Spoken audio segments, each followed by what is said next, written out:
Par la suite, il y a des stratégies pour essayer de diminuer l'augmentation des primes. Donc, sur une base individuelle, il peut y avoir 3 stratégies qui peuvent être adoptées par nos membres. Premièrement, choisir des médicaments génériques. Donc, ils coûtent en moyenne moins cher que les médicaments qui sont innovateurs. Demander des renouvellements aux 3 mois. Donc, cette mesure-là permet de réduire les frais d'honoraires des pharmaciens. Et, dernièrement, comparer les prix dans différentes pharmacies. Il y a un onglet dans l'espace client SSQ qui nous permet, entre autres, de comparer certaines bannières d'une pharmacie. Et même entre bannières, des fois, les prix varient. Donc, on peut aussi comparer là pour trouver des produits aux coûts les plus compétitifs possibles. Cela étant dit, les mesures individuelles ont leurs limites. Ça va prendre éventuellement une volonté politique pour avoir une solution collective à l'augmentation des coûts des régimes d'assurance maladie.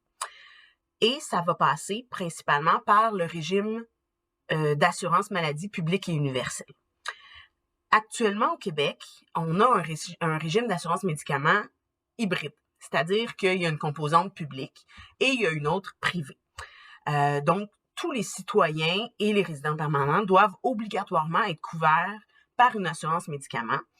Donc, le régime public est dispensé par la RAMQ, qui offre une protection similaire là, pour toutes les personnes qui ne bénéficient pas d'une assurance privée. Et après, il y a différents régimes privés sous la forme d'assurance collective qui assurent le reste de la population. Mais cette réalité-là hybride cause beaucoup d'injustices non négligeables, en plus de s'avérer très coûteuse là, pour les finances publiques. Donc, pourquoi est-ce qu'un régime d'assurance médicaments publics universel est pertinent à ce point-ci? C'est que ça permettrait d'assurer l'accessibilité aux médicaments à tous les citoyens à un coût similaire ou au prorata du salaire. Il y a plusieurs éléments qui démontrent la pertinence d'un régime d'assurance médicaments publics et universel au Québec.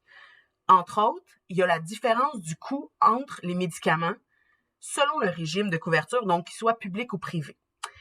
En 2018, il a été recensé que les médicaments qui sont couverts par un régime privé coûtaient près de 20% plus cher que ceux couverts par la RAMQ. Ça s'explique entre autres par les honoraires des professionnels qui sont facturés par les pharmaciens parce qu'il y a une limite d'honoraires qui est convenue pour les personnes qui sont couvertes par la RAMQ. Autre élément, c'est le partage du risque. Donc, actuellement, à la PTS, on est 65 000 membres qui se partagent le risque, mais on pourrait se partager le risque à l'ensemble de la population du Québec. Donc, le risque serait beaucoup moindre.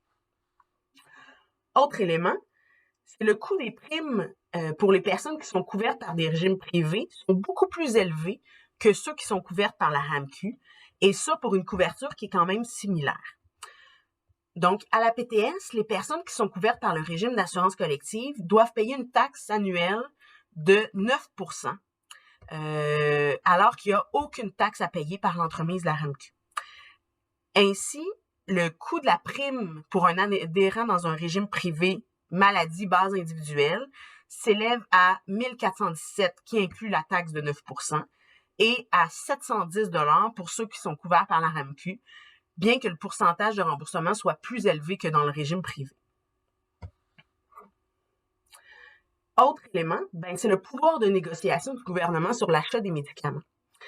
Si le gouvernement avait une réelle volonté politique de se doter d'un régime d'assurance médicaments universel, il pourrait mieux contrôler le coût des médicaments.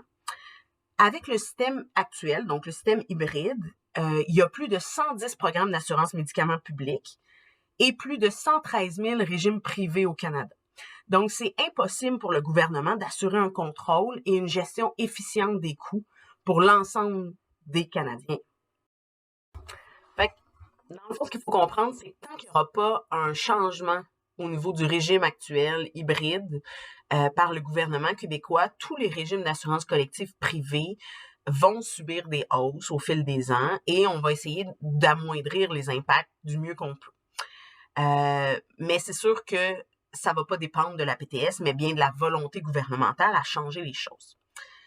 C'est sûr que au niveau de la PTS, il y a le secteur de la sécurité sociale et de l'action sociopolitique qui travaille en partenariat avec d'autres organisations syndicales, des organisations communautaires et la coalition Solidarité Santé afin de promouvoir le régime d'assurance médicaments publics et universel. Donc voilà, j'espère que ça aura répondu à certaines de vos questions ou du moins suscité des questionnements, des interrogations. N'hésitez pas à nous contacter si vous avez des questions. Ça va nous faire plaisir de vous répondre. Et je vous souhaite une magnifique journée.